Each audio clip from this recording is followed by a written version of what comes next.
This hearing is denominated, at least superficially, as a health care hearing. To my way of thinking, it really is a jobs hearing. There have been a lot of statistics thrown around already here this morning. I'll just focus on three. Number one, 97% of the people in my state work for small businesses. Number two, more than 50% of all new jobs created in my state are created by small businesses. Number three, health care costs for small businesses in Indiana next year are estimated to rise by 20%. This is unsustainable. This is money that could go to create new jobs, hire new people. It's money that could go to expand existing businesses, creating more tax revenue for our state. It's money that could go to expand our economy. Instead, it's being sucked up by an unsustainable health care system. So the status quo simply won't work. I'm not so interested in throwing around ideological labels or dealing with abstract questions. I'm focused on practical answers. And so my questions today will be, what can we do to get these unsustainable costs for small businesses under control? What can we do to free up that capital to help hire more people and get our economy moving? What can we do to assist small businesses that are currently providing insurance to meet those burdens? What can we do to help small businesses that would like to provide coverage but currently can't afford it to extend that coverage in practical ways under the Finance Committee bill? So I'm looking forward to hearing the benefit of your testimony. Madam Chairman, and to our witnesses, if I can't stay for the entirety of the hearing, I apologize. I am recovering from a bout of the stomach flu. I have no desire to be the Senate equivalent of Typhoid Mary. So I'll stay as long as I can and keep my distance, but I am very interested in what you have to say. Thank you, Madam Chairman.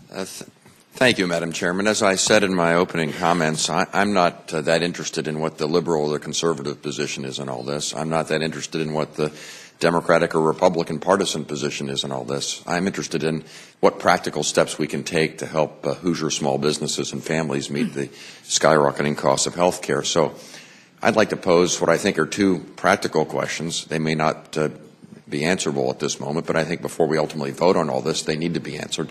Number one, how much will the exchanges do to moderate the increasing costs of health care for the average small business? They're going to continue to go up, but how much will we bend the cost curve for small businesses? Let's say, for instance, under the Finance Committee proposal, the way they constructed the exchange. Number two, these tax credits we're offering. How much will they do to defray the costs for small businesses that are currently offering health care, number one? And I understand they do pretty well under the structure. And number two, for small businesses that currently aren't offering health care. Is there any way to estimate those things right now?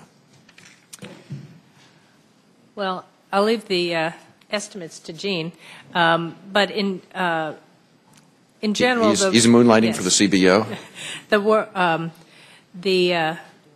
The exchanges are very, very important to small business, and the work that's being done on how they're constructed indicates that they will moderate costs. And there's two very important sort of cost drivers right now for small business. One is administrative overhead. They really are paying much, much more than big businesses are, and that has added to this 18% cost burden. The second is the risk pooling. When you have a broader number of people across whom to spread the risk, you do, as Gene described, do what insurance is supposed to do and allow a lower premium for the same coverage. So it is anticipated that the exchanges will be significant. We provide small businesses with both economies of scale and diversification of risk, which should bring the cost for them down. Is there any way to quantify that, or is that just not something that's been able to put pencil and paper to, Gene, yet? I think there has been a all that makes intuitive sense. I think Ranking Member Snow mentioned it in her opening statement, 10%. They've said that they won't score it, but they've estimated that it would probably be about 10%, even though they will not score that savings. But they estimate that it... So it would moderate the increases by about 10% just on the administrative efficiencies. But is that over 10 years, or is that... Correct. And why won't they score it? It's, I guess, difficult to measure. But they estimate just by the size of it and what would happen that it would be 10%. But I know it's been our frustration, too, as to why they wouldn't. But that's...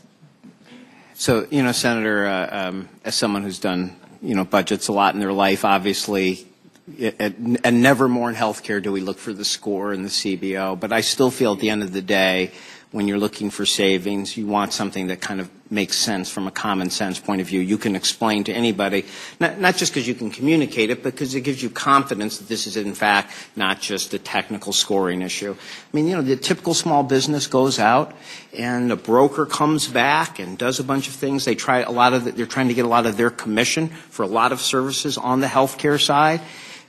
You got to trust your broker is negotiating for a lower price and not their commission. They come back with maybe one or two choices. I mean, that's just an enormous amount of cost from a broker offering health care. And then, again, talk to somebody who works in the small group market. They'll tell you that in many ways it's just the individual market masquerading, that they look at the individual composition of a small company. If they have older workers, it's going to be extremely high cost. If somebody is very ill, becomes ill, as soon as the next cycle comes, they can jack up the prices. So I think that, beyond the exact estimates, if you just look at the degree, having a single broker go back offering one or two choices versus a system where you are essentially in the same position. As I said, a micro company's in the same position as Microsoft, has all the same administrative benefits, has their workers, instead of being offered one or two choices, you've taken the kind of high cost of the broker fees out, which administrative costs are often 3 times higher for a small business than a larger business. So I think, beyond whatever estimates you get, just fundamental economic common sense says that this, as you say, diversification, economies of scale are going to bring down costs and are going to offer for those employees of a small business a degree of choice and a degree of competition that would be unimaginable for most companies that had typical workers' wages with 10, 20, 30 employees. It makes a lot of intuitive sense. I find that in addition to that, it helps if you can try and quantify it for people, because this is so large and complex. The more you can reduce it to dollars and cents and the family or the business's bottom line, the more they can evaluate whether it makes sense or not. I think John Gruber, economist at MIT, has looked at different costs and found for, anywhere from in the hundreds for young people to thousands for older people coming into the exchange. And you have the CBO, and why something gets scored or doesn't score. That's obviously relevant for the PAYGO scorecard, but if we believe in that cost and we believe in what's actually going to happen to the long-term fiscal side and bending the curve, we should be just as supportive of it, whether it's officially scored or not. My time is up. Would either one of you care to just briefly address the amount of benefit the tax credits would provide to small businesses? Either those that currently provide insurance or those that do not? Well, it's pretty straightforward. You're getting 35% of the cost of the employer contribution in the Senate Finance in the first 2 years.